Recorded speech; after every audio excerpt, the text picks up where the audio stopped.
The story begins with a slow golden sunrise spilling over the horizon, casting warm light over the sleepy island village of Balfour.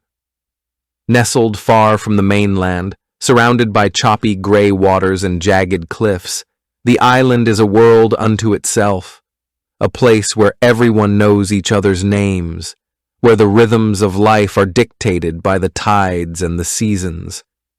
The air smells of salt and wood smoke as fishermen haul their nets onto the weathered docks, their laughter carrying across the harbor. Children dart between houses, chasing each other through narrow cobbled streets, their voices mingling with the cries of gulls overhead. In the village square, the baker pulls fresh loaves from his oven, the scent of warm bread drifting through open windows. Elders sit outside the tavern, sipping dark ale and swapping stories, some old, some new, some whispered in tones that suggest they might not be entirely true. Life here is simple, predictable. The islanders are a superstitious lot, speaking of omens and the flight of birds and the shapes of clouds. Some claim the island has a way of keeping secrets, that the wind sometimes carries voices that shouldn't be there. But today, like any other day, those murmurs are dismissed as fancy. Yet beneath the surface of this idyllic scene, there is something unseen, an unease that lingers like a shadow just out of sight. The tides have been strange lately, pulling farther out than usual. A few villagers whisper of odd lights flickering near the northern cliffs the night before, though no one can agree on what they were. Old Man Harlow, the town's unofficial historian, mutters about an old legend, something about the island taking back what belongs to it. But no one pays him much mind. And so, as the sun climbs higher, life goes on. No one knows that by tomorrow, every soul on Balfour will be gone. Vanished, as if they had never been there at all. The morning mist clung to the cliffs of Balfour Island like a ghost reluctant to fade. The first light of dawn bled through the haze, painting the village in pale gold and shadow. Fishermen yawned as they untied their boats from the creaking docks, their breath curling in the crisp air. The sea was calm, too calm, some would later say, its surface smooth as polished glass, reflecting the sky in an unnatural mirror. Balfour had always been a place out of time. Cut off from the mainland by treacherous currents and jagged rocks, the islanders lived by their own rhythms. Generations had been born, lived, and died here without ever seeing the world beyond the horizon. The village was a patchwork of salt-weathered cottages with thatched roofs, their chimneys puffing thin trails of smoke into the still air. The narrow streets, worn smooth by centuries of footsteps, wound like veins between the homes, leading to the heart of the village, the square, where the old stone well stood, its bucket eternally suspended over dark water. Children darted through the lanes, their laughter sharp against the quiet. They knew every hiding place, every loose floorboard in the schoolhouse, every knot in the ancient oak that marked the boundary between the village and the wild, untamed woods beyond. The woods were forbidden after dark. Every child knew that. Not because of wolves or thieves, but because of the other things. The things old Maris spoke of in her rasping voice when the fire burned low and the wind howled just right. The elders gathered outside the tavern, their pipes sending up lazy spirals of smoke. They spoke of the weather, of the strange shoals of fish that had appeared overnight, of the way the lighthouse beam had flickered without cause 3 evenings past. Superstition ran deep here. A blackbird perched on a windowsill was an omen, a broken mirror, a curse. And lately, the signs had been wrong. Jonas, the baker, wiped flour from his hands as he set out the day's loaves. The bread never lasted long. Balfour's ovens were the envy of the mainland. though few outsiders ever tasted their warmth. He hummed as he worked, but the tune died in his throat when he glanced out the window. For a moment, just a moment, the light had shifted, not the sun, but something else, something that made the hairs on his neck rise. Then it was gone, and he shook his head. Too much salt air, not enough sleep. In her cottage by the shore, Eliza Hartwell set a kettle on the stove and paused, her hand hovering over the flame. The fire had burned blue for a heartbeat, she was sure of it. Outside, the tide was pulling back too fast, the wet sand gleaming under the dawn like exposed bone. She crossed herself, a habit from a childhood she barely remembered, and tried to ignore the chill creeping up her spine. By midday, the unease had settled like a thin layer of dust over the village. No one spoke of it outright, but the fishermen returned early, their nets half empty. The children played quieter games. Even the gulls seemed to watch from a distance, their cries thin and strained.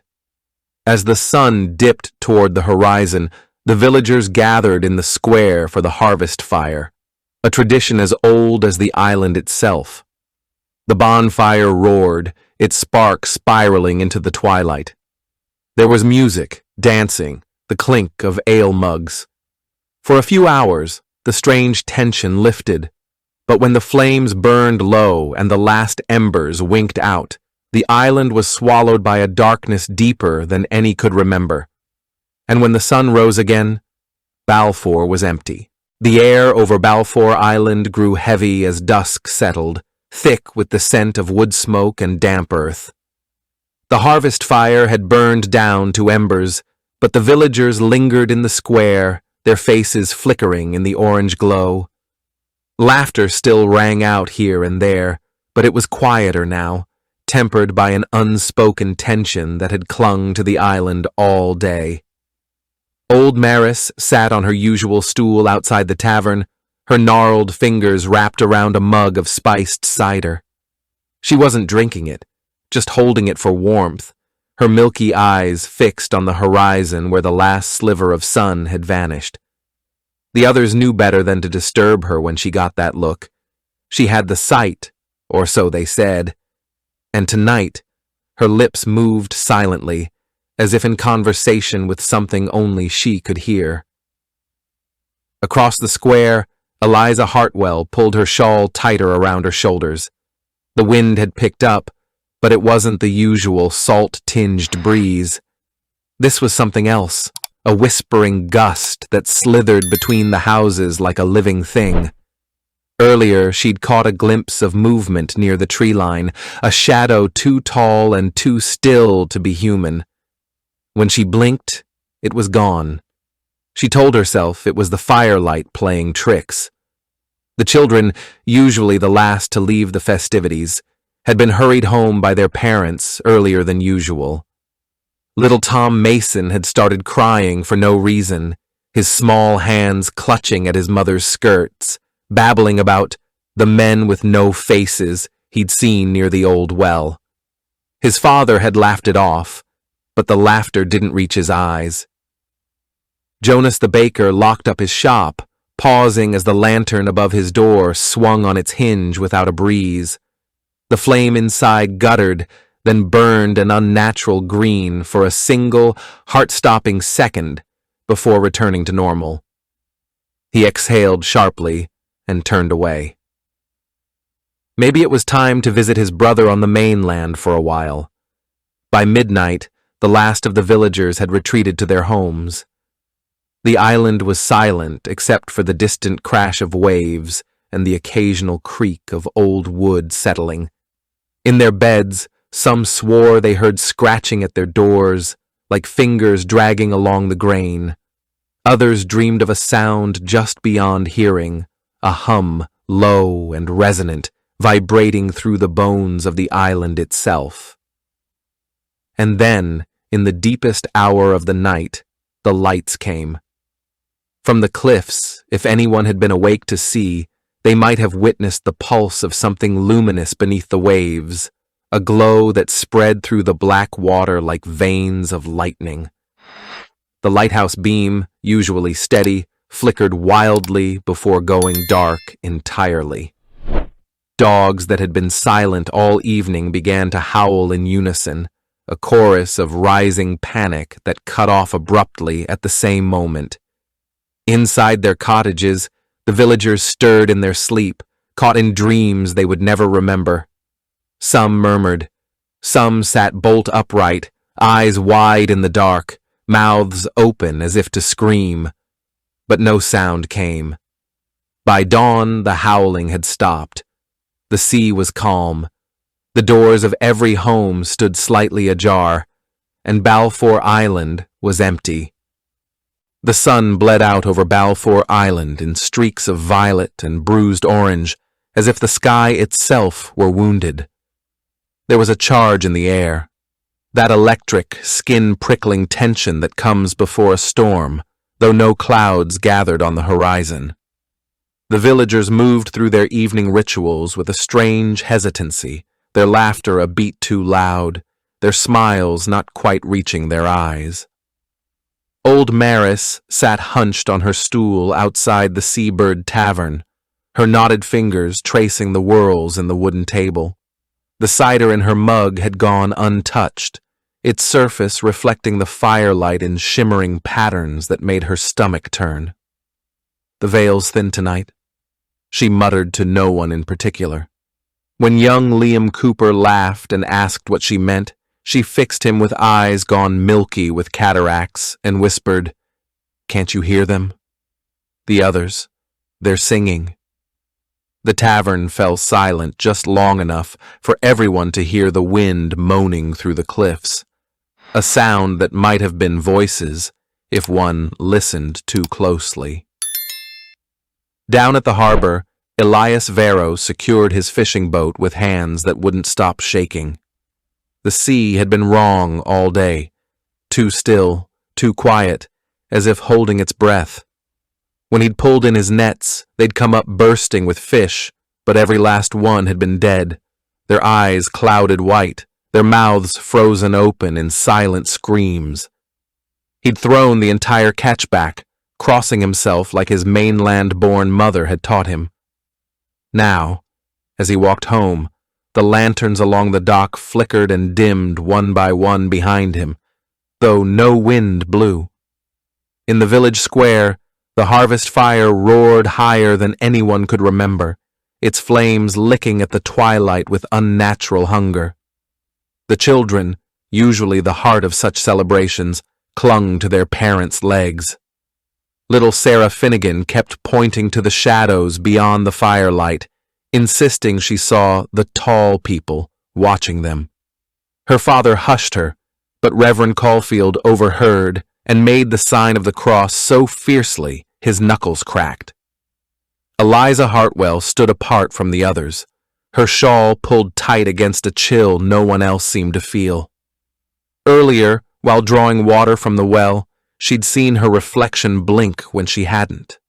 Now she watched as the firelight cast writhing shadows against the cottages, shadows that moved a second after the people did, as if something beneath the world was stirring in its sleep. As midnight approached, an unspoken agreement passed through the villagers. The celebration ended abruptly, mugs of ale left half-finished, plates of food abandoned. Doors locked with unusual care that night. Jonas the baker barred his shutters after seeing shapes moving in the moonlit square, figures too elongated to be human, their movements all wrong, like puppets learning to dance. In their beds, the islanders tossed and turned. Young Tom Mason woke screaming about lights outside his window, only for his mother to shush him, until she saw them too, floating orbs of sickly green drifting past their cottage.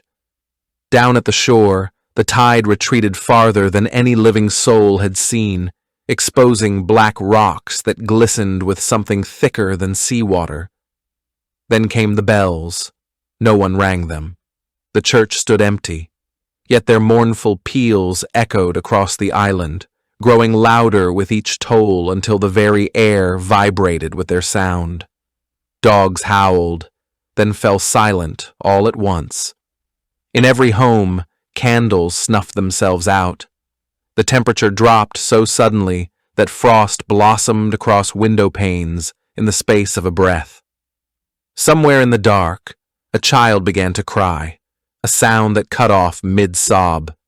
When dawn came, the doors of every home stood open. Beds were unmade, meals half-prepared. A single child's shoe lay abandoned in the middle of the square. And the island was hungry no more. Dawn broke over Balfour Island in a hush of pale, sickly light, the kind that comes after a storm, though no storm had come. The air hung thick and still, heavy with the absence of sound. No gulls cried, no waves crashed, no doors creaked open to greet the day. The island exhaled a silence so complete it rang in the ears like a struck bell. Captain Rourke of the supply vessel Meridian was the first to notice something was wrong. As his boat cut through the eerily calm waters toward Balfour's harbor, no smoke curled from chimneys. No fishermen mended nets on the docks. No children scampered down the winding paths to the shore. Only the wind answered his hailing calls, whistling through empty streets like a mourner at a grave. When his boots hit the weathered planks of the dock, the wood groaned as if in warning. The Meridian's crew fanned out through the village, their shouts growing increasingly frantic as door after door swung open to reveal abandoned homes. Breakfast sat cold on tables, porridge half-eaten, tea gone brackish in its cups. In one cottage, a rocking chair still swayed gently, as if its occupant had just risen. In another, a fire smoldered in the hearth, its embers clinging to life like a dying man's breath. The crew regrouped in the village square, their faces ashen. No signs of struggle, no overturned furniture or dropped belongings. It was as if every soul on Balfour had simply stepped out. Young deckhand Riley found the first real clue near the old well, a single lantern, its glass shattered outward. The oil inside burned black. Then came the whispers of other discoveries, a trail of footprints leading toward the northern cliffs, ending abruptly at the edge. A child's doll, its yarn hair tangled with strands of something silvery and fine that wasn't thread. And in the church, the bell ropes swayed gently, though no hand had touched them. The worst was the silence. Not even the flies had come to investigate the untouched food. The sea itself seemed to be holding its breath. As Rourke climbed the hill to the lighthouse, his breath came in ragged gasps. The door hung ajar. Inside, the keeper's log lay open to the previous night's entry. The lights are back. Louder this time. They're singing the old words. God help us all. The last sentence trailed off into a jagged line of ink, as if the pen had been ripped from the writer's hand. Back in the village, the crew made one final grisly discovery: the island's dogs. Every last one lay dead in the square, their bodies unmarked, their eyes wide and staring at something only they could see. Their lips were drawn back in identical snarls, frozen in a moment of pure, primal terror. By the time the Meridian fled for the mainland, the fog was rolling in, thick and white as a burial shroud. Behind them, Balfour Island vanished into the mist, taking its secrets with it. And if the crew heard something like voices calling after them, faint, pleading, impossibly far away, they chose not to speak of it. Not then. Not ever. The mainland authorities arrived under a sky the color of wet slate, their boats cutting through waters that had turned unnaturally still. A team of constables, doctors, and government officials stepped onto Balfour's docks with the cautious steps of men walking into a tomb. The air smelled wrong, not of salt and fish as it should have, but of something metallic, like old blood or storm-charged air. Chief Inspector Carver, a man built like a barrel with a face carved from granite, led the search. He'd seen mass panics before, whole villages fleeing landslides or plague, but this was different. Doors left ajar in perfect stillness, meals abandoned mid-bite, a child spinning top still wobbling on a kitchen floor as if dropped seconds before their arrival. No signs of violence, no evidence of flight, just absence where life should be. The island itself seemed to resist their investigation. Pens leaked ink across official forms. Camera shutters jammed at critical moments. 3 different constables swore they'd seen figures moving in peripheral vision, always just slipping around a corner or through a doorway, but searches revealed nothing. The village's well, when examined, showed water so still and black it gave back no reflection. Dr. Larch, the coroner, made the first unsettling discovery in the churchyard. The earth there was disturbed in perfect circles, each about 3 feet wide, the soil turned upward as if something had pushed up from below. No footprints led to or from the spots. When they dug, they found nothing but more soil, and a faint, sweet smell that made 2 workmen vomit uncontrollably. Meanwhile, Constable Hayes paged through the personal effects left behind. Diaries and letters told the same story, increasing unease in the days before the disappearance. Mentions of the lights along the shore and the humming in the cliffs. One fisherman's journal contained a final, trembling entry. Martha saw them last night. The others. They walk like men, but their shadows don't match. Tomorrow, we go to the caves. God forgive us. The date was the day of the vanishing. As night fell, the investigative team gathered in the Seabird Tavern, its shelves still stocked with bottles, its hearth cold. They spoke in hushed tones, jumping at every creak of the old building. No one mentioned how the lantern flames burned too blue, or how their breath fogged in air that wasn't cold. Then, at precisely 11:07 p.m. by Carver's pocket watch, every light on the island went out simultaneously. In that perfect darkness, something moved outside the tavern, something that made a sound like wet cloth dragging across stone. When the lights returned moments later, no one could say how, they found the doctor's medical bag open on the table, its contents arranged in a perfect spiral leading to a single item placed dead center, an unopened vial of morphine, dated 1889, 40 years before the island was settled. The next morning, half the investigative team refused to go near the northern cliffs where the footprints had vanished.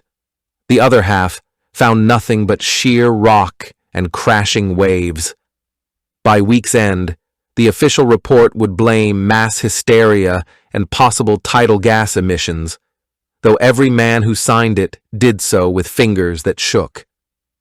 And in the empty village square, unnoticed by anyone, a patch of grass began to wither in a perfect spiral pattern, the same shape as the doctor's spilled supplies, the same shape as the disturbed churchyard soil, the same shape, some might say, as the whirlpools that sometimes formed off Balfour's coast on moonless nights.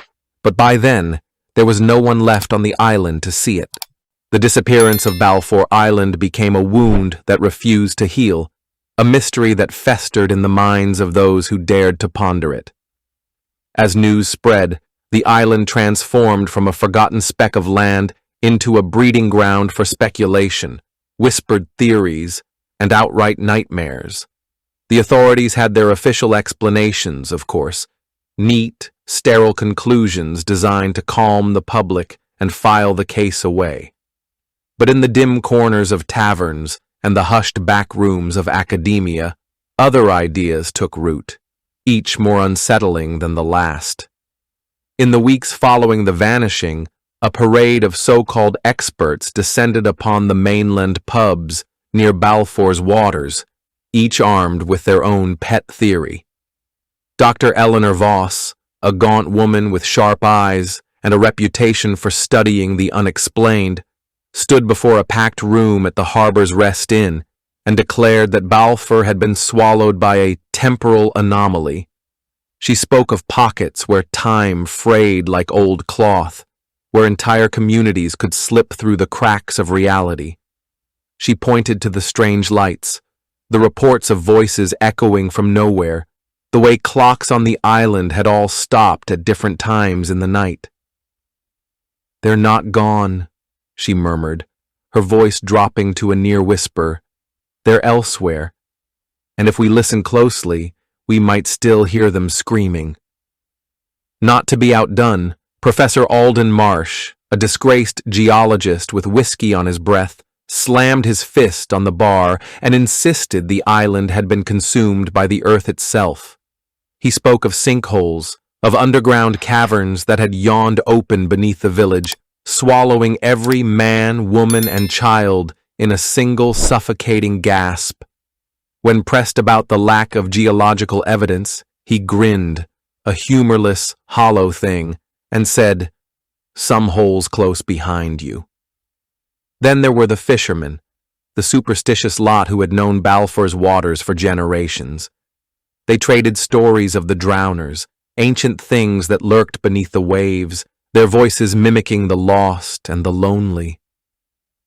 Old Finn O'Leary claimed his grandfather had once seen them, pale figures standing waist-deep in the midnight surf, their arms outstretched, their mouths moving in silent invitation. "Maybe the islanders finally answered," he muttered darkly, crossing himself. The newspapers, of course, had their own sensational takes. The Evening Post ran a headline declaring, "Mass hysteria or government experiment gone wrong," while the Herald leaned into the supernatural with, "Phantom lights claim another village. Is Balfour the next Roanoke?" Conspiracy theorists whispered about secret military tests, about portals to other worlds, about a cursed land that had simply had enough of human intrusion. But the most chilling theory came from the lone survivor, a fisherman who had been at sea the night of the disappearance. When they found him adrift days later, his skin was bleached white, his lips cracked with thirst, his eyes wide and unseeing. He babbled of a song, a terrible, beautiful song that had risen from the deep. "It wasn't calling us," he whispered, his voice raw. "It was remembering us." In the end, no theory could fully explain the untouched meals, the still warm hearths, the way the village had been abandoned as if in mid-breath. The only thing everyone agreed on was this: Balfour Island was no longer just a place. It was a warning. The storm had raged for 3 days when the Grey Lady, a weather-beaten fishing trawler, drifted into Blackwater Harbor with no one at her helm. The boat was empty, her decks slick with brine and something darker, something that clung to the wood like oil. The harbor master who boarded her found the cabin locked from the inside, the air thick with the scent of salt and something else, something coppery and sour. Then came the knocking, a weak, irregular thudding from below decks, like a dying man's heartbeat. When they broke open the storage hold, they found him, Colin Reese, the youngest of Balfour's fishermen, who had been out at sea the night his village vanished. He was alive, but not well. Colin crouched in the corner, his arms wrapped around his knees, his skin so pale it seemed translucent in the dim light. His lips were cracked, his eyes wide and unblinking. When they touched him, he screamed, a sound that didn't seem human, a sound that echoed in the chest like the tolling of a drowned bell. It took days before he could speak, and when he did, his voice was a broken thing. "They're still singing!" The doctors called it exposure, dehydration, delirium.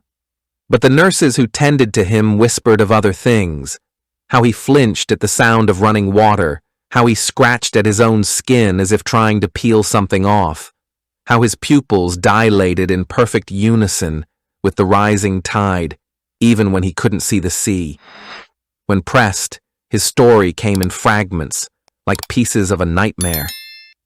He had been hauling nets when the wind died. The sea had gone flat, unnaturally so, and the air thickened until every breath felt like drowning. Then came the lights, not on the horizon, but beneath the boat, glowing like drowned stars. And the singing, not from above the waves, from below, a sound like 100 voices humming in perfect, discordant harmony. It wasn't calling, he insisted. It was remembering the shape of them, the taste of their names. Colin had locked himself below decks, stuffing his ears with wax, screaming to drown out the sound. He didn't know how long he'd been adrift. He didn't know why he was spared. But he knew one thing. They're not gone. His hands shook as he clutched the sheets, his voice dropping to a whisper. They're just waiting. And when the tide is right, they'll sing again. That night, under a full moon, Colin Reese vanished from his hospital room. The door was locked from the inside. The window was too small for a man to fit through, but the floor was wet. And on the pillow, pressed into the fabric like a lover's parting kiss, was the faint, salt-edged outline of lips. The years have not been kind to Balfour. What was once a thriving village is now a carcass of weathered wood and crumbling stone, its bones picked clean by the elements. The docks sag into the sea like broken fingers. The roofs of cottages have caved in under the weight of time, their thatch spilling out like unraveled thread. The church steeple leans at a drunken angle, its cross now a jagged silhouette against the storm-heavy sky. Officially, the island is quarantined, marked on charts with a warning no sailor heeds until they've seen it for themselves.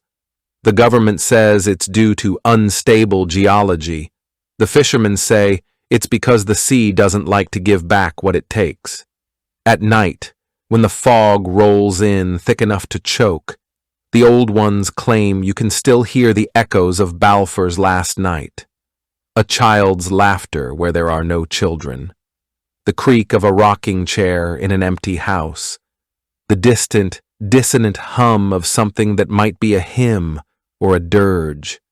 Adventurers and ghost hunters sometimes brave the crossing, drawn by the mystery.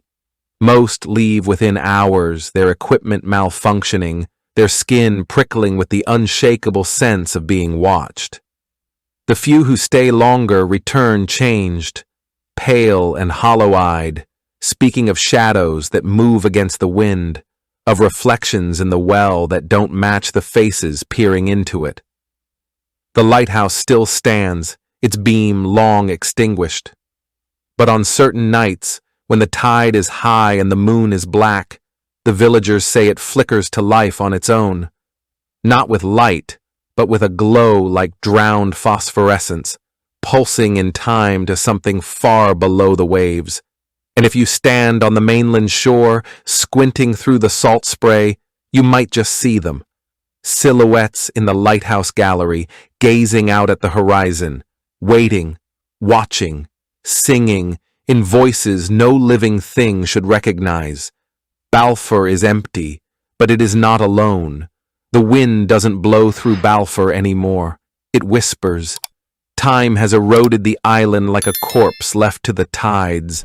The fishing nets still hang on their posts, now just skeletal webs of rotten hemp. Doors sway on rusted hinges, opening and closing with no hand to touch them. The village square, once alive with laughter and firelight, is a graveyard of silence where the weeds grow unnaturally straight, as if afraid to bend in the wrong direction. The government declared Balfour a no-go zone 2 years after the disappearance. Not for safety reasons, though they cited geological instability, but because of what happened to the last research team. They'd gone in with Geiger counters and infrared cameras, determined to solve the mystery. Only 3 came back. One threw himself overboard during the return trip, screaming about the faces in the water. The other 2 never spoke again. They now sit side by side in Blackwater Asylum, endlessly sketching the same strange spiral pattern on every available surface. Local fishermen have their own rules about Balfour. Never look directly at it when passing. Never take anything washed ashore from its direction. Never go there when the tide is going out. Old Finn O'Leary, who still remembers delivering supplies to the island as a boy, claims the sea around Balfour is hungry. His son Jamie found this out the hard way when his trawler's engine failed near the island's eastern shore. He swears he saw figures standing waist-deep in the water, not waving for help, but watching him with dark, empty eyes. His engine miraculously restarted when he began reciting the Lord's Prayer backwards. At night, strange lights sometimes pulse beneath Balfour's waters. Not the steady glow of bioluminescence, but something more deliberate, like signals. Marine biologists dismiss it as rare plankton blooms. The few who've tried to study it up close haven't returned to explain otherwise. The most disturbing reports come from the lighthouse. Though its lens was removed decades ago, ships still report seeing its beam cutting through fog banks on moonless nights. The Coast Guard investigated in 2018 and found the tower empty, except for the faint smell of salt water in the upper gallery, and the disturbing discovery that all the dust on the observation deck had settled in perfect, concentric circles, as if something massive had risen from below and then descended again. Now even the birds avoid Balfour. No nests in the eaves, no gulls riding its thermal currents, just the occasional crow that lands on the abandoned church steeple, tilting its head as if listening to something beneath the earth before flying hurriedly away. Psychics and paranormal investigators still petition for access, drawn by the island's siren call of mystery.